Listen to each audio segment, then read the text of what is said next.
Hi everyone, today we're going to be talking about an eyeshadow palette that was released as part of Too Faced Holiday 2017 collection, and that is the White Chocolate Bar palette. I have seen an awful lot of commentary about this palette on the internet, but not a lot of reviews. Most people looked at this palette and decided right off the bat that it may not be for them, which fair enough. If you look at the color selection, you can definitely decide that. But I feel like people were basing this a lot off of the fact that the White Chocolate Chip palette, which was a very mini size palette in the same vein as this one, just didn't perform that well. I was never really taken in by the original mini White Chocolate Chip palette just because it was very muted, very pale, and I didn't feel like I really needed it in my collection.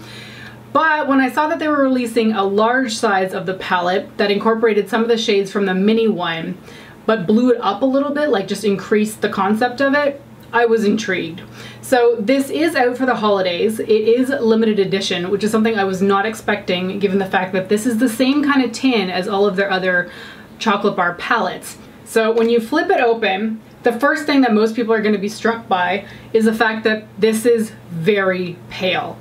This is not what most people are looking for in a palette when they think of variety or kind of like being able to play around with a wide variety of shades. I personally do like a lot of variety in my palettes, and I do tend to go for more bright colors, but there was something about this that drew me to it regardless, so I knew I was going to be picking it up. And the thing for me is I wanted to see if I was actually going to enjoy this palette. As somebody who wants a lot of diversity and color dynamics in their palette, for me, I didn't really think that this one was going to provide that.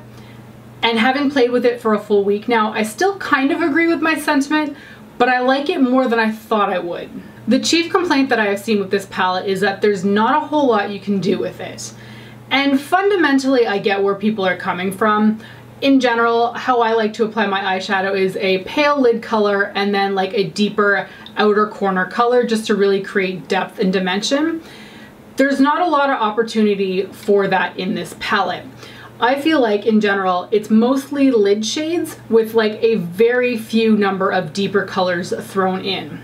I mean, for deeper shades, we're really only talking about chocolate syrup up here, which honestly is still kind of mid-tone, and then smoked sea salt here, as well as black sugar. And of course, because they're lid shades, it means that your looks are going to be very muted, very pulled down, unless you're gonna go straight in with a smoky eye with the black shade. All right, so let's talk about the shades a little bit because you guys seem to like when I say how I use them. And for me, that's the most important part of any kind of palette review. So let's start off with Mint Chocolate over here, that beautiful, beautiful green. It is a wonderful lid shade, but it doesn't really work in the crease that much. I felt like it kind of just blended away or lost its dimension when it was in the crease. It just never looked as good as when I put it on the lid. When it's on the lid, it's absolutely incredible. This Pearl Candy shade up here, gorgeous inner corner highlight. It's very white and frosty, so it's gonna give you that kind of impact there. Frosted Apricot up there is that gorgeous kind of peach shade that you've come to expect from their peach palettes. I do have that in my upper crease today, and I really, really like it. I feel like it adds more color to a look. Like, it's a pale down shade, but it's still pretty punchy, so for me, it really adds that shock of color that I'm looking for. Three interesting shades that are basically the same. The only difference is that one is slightly more purple, one is slightly more brown, and the other one is slightly more silvery, would be Exotica, Indulge, and Sugared Raisin. They are very interesting lid shades in the sense that they are not that much different from each other, but when you use them on the lid and you pair them with a different color on the outer corner, it kind of changes the way your lid looks. I mean, obviously the color is a little bit different, but it's funny to me that they're so similar in like tone and depth of color, except each of them has a slight different tint. This one over here, Cookie Dough, looks like garbage in a swatch, like really, really bad. Like, this is never gonna stick to my skin, it's never gonna blend out, but it does. Somehow it does. I don't even understand because my swatch and my blog post looked so atrocious that I was scared to use it, but when I eventually buffed that through my crease, I was pleasantly surprised. However, there are two exceptions, and sadly those exceptions are the deeper shades, which is a little bit problematic. So I struggled a little bit with smoked sea salt and then chocolate syrup over here. The swatches look really bad. Like, the color is just almost not coming off on the skin. However, in practice, I found that they were better than the swatches showed. However, they don't provide a ton of depth. I'm actually wearing both of those shades in my outer corner today, and I think it really works, but we need to acknowledge the fact that this is a very pale look, and it's not something that I would normally go for. However, it needs to be said that not everybody is looking for super dramatic eyeshadow, and I think a palette like this makes it very simple for somebody to grab one lid color, an outer corner color that's relatively pale and not going to give a ton of drama, and it's going to work for them on the daily.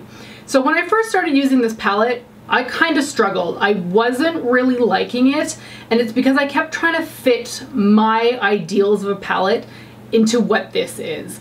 And that isn't gonna work with a palette that looks like this, because there really just isn't enough tonal variety amongst these shades. Again, I've already said it, but most of these are lid shades. Very little of them are going to help you build up the color. However, I do need to point out that this black shade is incredible, and you can pair that black on the outer corner with practically any of these colors and you're gonna get one heck of an impressive look. Like, it's going to be very in your face because black is like that, but it's a good look if that's what you're going for. So having acknowledged all that with this palette, I think it's important for you as a consumer to look at these shades and figure out if they are something that you are going to use. Don't think about the other palettes that you have and how you work them into your looks. Look at this one and figure out if this is something that you're going to be content with, because I know a lot of people are going to look at this and be like, no, there's not enough variety, it's not for me. But a bunch of other people are going to look at this and be like, yes, I can make that work because it is softer, it is more gentle, and it's not as aggressive as some of the brightly colored palettes that exist on the market. Now that I've talked about the shadows a little bit, I'm going to insert some swatches here so you can see what they look like on my arm.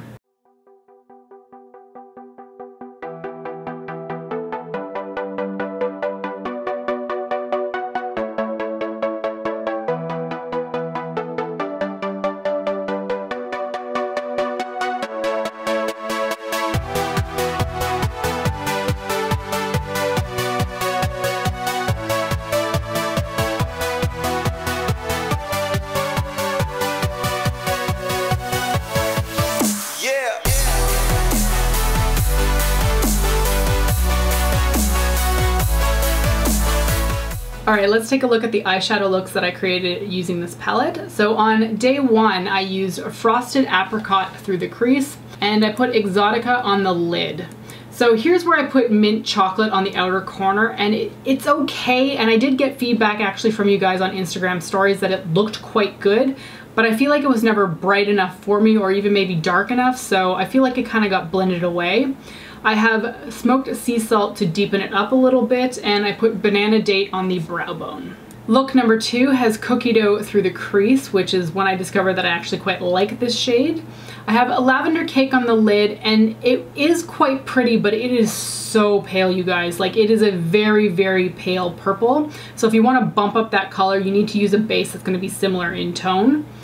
I have a smoked sea salt through the crease, and then black sugar on the very outer corner to help deepen it up. I also put glaze on the brow bone. So look number three was when I started to figure out how to use this palette to my advantage, and it just meant going a lot softer with my looks. So I have Sugared Raisin on the lid, Cake Batter through the crease. I put chocolate syrup through the outer corner and used black sugar to deepen it up. Again, I know I keep going back to those shades, but they were the ones that were the most effective at deepening it up because they are the darkest shades in the palette.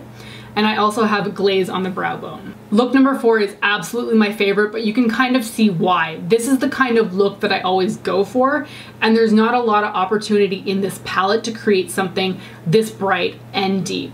So I have Cake Batter in the crease, Mint Chocolate on the lid, such a beautiful shade, and then I have black sugar on the outer corner, and you can really see how it actually blended together well with the green. It's not too deep, but it's deep enough that it actually really amps up the look. I've got glaze on the brow bone, and then I added Pearl Candy on the inner corner. I then decided to change it up a little bit and added Indulge on the lower lash line, which is that more taupey silvery shade, and I applied a little bit of black sugar on the outside of that lower lash line as well. For today's look, I have Frosted Apricot on my upper crease.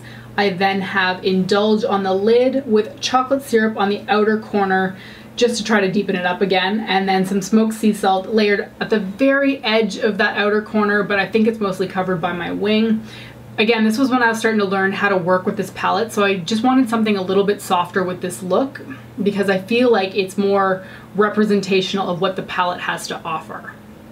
Alright, so let's wrap up this white chocolate bar palette review. You've seen some swatches and I've given my opinion on most of the shades in here. It does need to be pointed out that it's kind of sad that the deeper tones, aside from the black, are kind of lacking in pigmentation. I do wish that they had a little bit more of a color punch or deepness, just based on the fact that these shadows are really the only ones that you can use to deepen up your looks. That being said, when I toned down what I was creating with my eyeshadow looks, I actually really liked the softness that this palette can create. It's not necessarily a look I go for all the time. As you saw, I really liked that green with the black outer corner. That's more me, but for some people, all they really want is a whole bunch of lid shades and then something that's just gonna add a little bit of dimension in the outer corner. Fundamentally, I don't feel like the quality of this palette is bad. I know those two deeper shades were pretty bad, but overall, most of the shades in here are really good and they're actually quite pigmented. Yes, they're pastel. Yes, they're pale. And maybe that's not going to be what you're looking for in a palette, but honestly, you should be picking up a palette like this if you're not into the colors. You're not going to find more than what you were looking for unless you are willing to pull back a little bit and discover something new in the palette instead of going back to the same looks that you would always create, much like what I had to learn when I was using this palette. Of course, this is quite pale in tone, so I really have no concept of how this would work on deeper skin tones.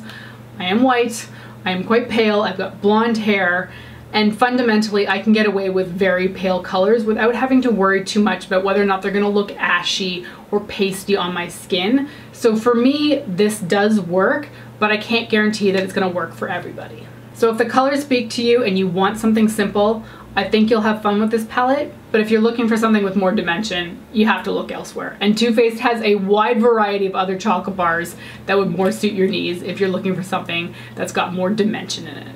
So I'm really happy to say that I'm not disappointed in this palette. I thought I was going to be because I feel like everybody has been slagging off the fact that it's so pale, but it worked out for me. It's not necessarily what I thought I could create with this palette, but I'm happy with it. So that's going to be it for my Too Faced White Chocolate Bar palette review.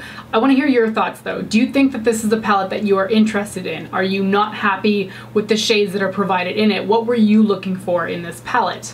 Thank you so much for watching, and I'll talk to you next time. Bye!